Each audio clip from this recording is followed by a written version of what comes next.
உங்களுடைய பார்வையில் திரு இலகணேசன் எந்த அளவுக்கு பாரதிய ஜனதாவின் அவருடைய பங்களிப்பு, ஆர்எஸ்எஸ்ஸில் அவருடைய பங்களிப்பு பற்றி சொல்லுங்க சார். மிகப்பெரிய தியாக வரலாற்றுக்கு சொந்தக்காரர், மிகப்பெரிய தேசபக்தர். தன்னுடைய அரசு வேலையை உதறி தள்ளிக்கிட்டு ஆர்எஸ்எஸ்ல இணைந்து பணியாற்றினார். பாஜக அனுதாபியாக இருந்தார். அன்னைக்கு பாஜகங்கிற அரசியல் கட்சி ஒரு எம்பி ஆகுமா, எம்எல்ஏ ஆகுமா, கவுன்சிலர் ஆகுமா, எதுவுமே கேரண்டி கிடையாது. அந்த கட்சியை வச்சு ஒரு கவுன்சிலர் ஆக முடியுமாங்கிற கேரண்டியே இல்லாத காலகட்டத்தில் அந்த கட்சிக்காகவும் அந்த இயக்கத்துக்காகவும் நாட்டுப்பற்றிலையும் தேசபக்தியிலையும் உள்ள வந்தவர்.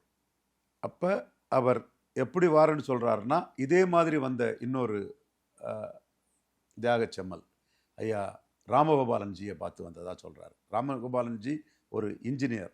அன்னைக்குள்ள காலகட்டத்தில் இன்னைக்கு இன்ஜினியர் உள்ள வேல்யூவும் சரி, அன்னைக்கு இன்ஜினியர் உள்ள வேல்யூவும் சரி, அவரும் எந்த பதவியும் எதிர்பார்க்காம நாட்டுக்காக தியாகம் பண்ண வந்தவர் தான் ராமகோபாலன்ஜி. ஒரு இன்ஜினியராக இருந்து எவ்வளோ பெரிய உயரத்துக்கு வரலாம், அதை விட நாட்டு தொண்டு பெருசுன்னு வந்தவர் ராமகோபாலன்ஜி. அவர் வழியில் அவரை பார்த்து வந்தவர் தான் இலகணேசன்ஜி. சொல்றதெல்லாம் 70-80 காலகட்டம். எஸ், அந்த காலகட்டங்கள் தான். அந்த காலகட்டத்தில் பாஜகவுக்கு எதுவும் இல்லை தமிழ்நாட்டில் இல்லை. அப்போ அந்த கட்சிக்குள்ளே வராருன்னா ஒரு சாக்ரிஃபைஸ் மெண்டாட்டில் தான் வராங்க.